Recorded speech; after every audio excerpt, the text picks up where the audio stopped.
Welcome to Volga digital exclusive breaking news. MLC Kavitha అయితే సంచలనమైన ఆరోపణలు చేశారు. ముఖ్యంగా మీడియా చిట్ చాట్ లో భాగంగా బీజేపీలో బీఆర్ఎస్ విలీనం చేయబోతున్నారన్న ఒక ఆరోపణలకైతే ఆమె తెరలేపారు. ముఖ్యంగా బీజేపీతో 101% బీఆర్ఎస్ కలవబోతుందని చెప్పేసి ఆమె ఈ మీడియా చిట్ చాట్ లో వ్యవహరించారు. ముఖ్యంగా బీఆర్ఎస్ అధినేత కేసీఆర్ నాయకత్వంలోనే తను పనిచేయడానికి సిద్ధంగా ఉన్నట్లు, కేసీఆర్ మాత్రమే తన నాయకుడు అని చెప్పేసి అయితే స్పష్టం చేశారు. అంటే ఈ నేపథ్యంలోనే బీఆర్ఎస్ తన పార్టీ, కేసీఆర్ తన నాయకుడు అంటూనే తన చుట్టూ ఉన్న వారు, ముఖ్యంగా తన అన్న కేటీఆర్ పైన అయితే పరోక్షంగా ఆరోపణలు చేసినట్టయితే ఈ వ్యాఖ్యలు చూస్తుంటే అర్థమవుతుంది.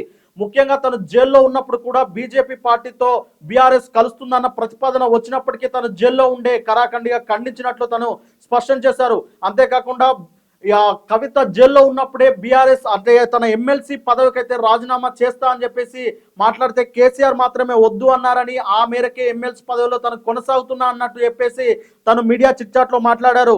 అంతేకాదు కేసీఆర్ కు తను రాసిన లేఖ ఇది మొదటిది కాదు అని చెప్పేసి స్పష్టం చేశారు. గత 25 సంవత్సరాలుగా కేసీఆర్ కు లేఖలు రాస్తూ ఉన్నానని, తాను చదివిన వెంటనే ఆ లేఖలను చించేస్తారని తాను చెబుతుంది. కానీ ఈ లేఖ మాత్రం ఎలా లీక్ అయిందని, ఈ లేఖ లీక్ వెనక ఎవరు ఉన్నారని చెప్పేసి తను ఆ వ్యాఖ్యానించింది. ముఖ్యంగా ఆ లీకుల రాయుడిని కనిపెట్టాల్సింది పోయి అనవసరంగా తనపైనే కొన్ని అపవాదులు వేస్తున్నారని చెప్పేసి తను ఈ సందర్భంగా మాట్లాడింది. అంతేకాదు మీడియాలో కూడా, అలాగే ట్విట్టర్, సోషల్ మీడియాలో కూడా తనకు డబ్బులు ఇచ్చి మరి తిట్టిస్తున్నారని చెప్పేసి ఆరోపించింది. అంతేకాదు నేను పార్టీలో ఉంటే బీజేపీతో పొత్తు కుదరదని చెప్పేసి కావాలనే తనను పార్టీ నుంచి దూరం చేసే ప్రయత్నాలు చేస్తున్నారని చెప్పేసి తను మాట్లాడుతుంది.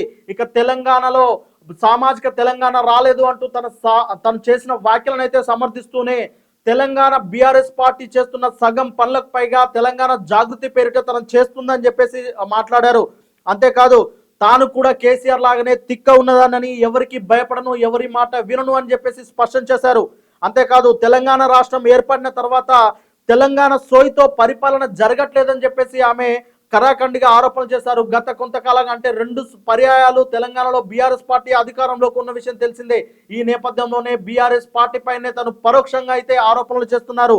అంటే వరంగల్ మీటింగ్ సక్సెస్ అయిందని కూడా కొంతమంది తమకు తామే గొప్పలు చెప్పుకుంటున్నారని, అందులో తన కష్టం కూడా ఉన్నదని చెప్పేసి, తన కష్టాన్ని ఎవరు గుర్తిస్తలేరు పార్టీలో అని చెప్పేసి ఆమె మాట్లాడుతూ వచ్చారు.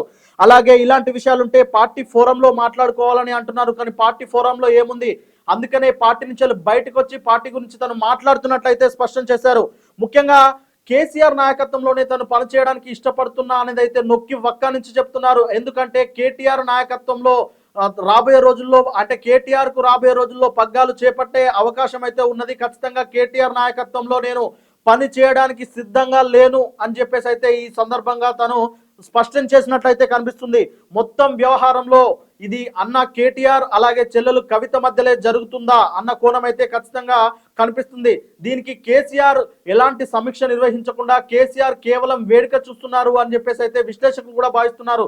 ఈ మొత్తం నేపథ్యంలో బీఆర్ఎస్ పార్టీ 2గా చీలబోతుందా అని గత కొంతకాలంగా వస్తున్న వార్తలకు చెక్ పెడుతూ తాను బీఆర్ఎస్ పార్టీలో కొనసాగుతాను, కానీ కేసీఆర్ నాయకత్వాన్ని మాత్రమే అంగీకరిస్తాను అని చెప్పేసి అంటున్నారు. అంతేకాకుండా ఇంకొక పెద్ద ఆరోపణలు అయితే చేసింది.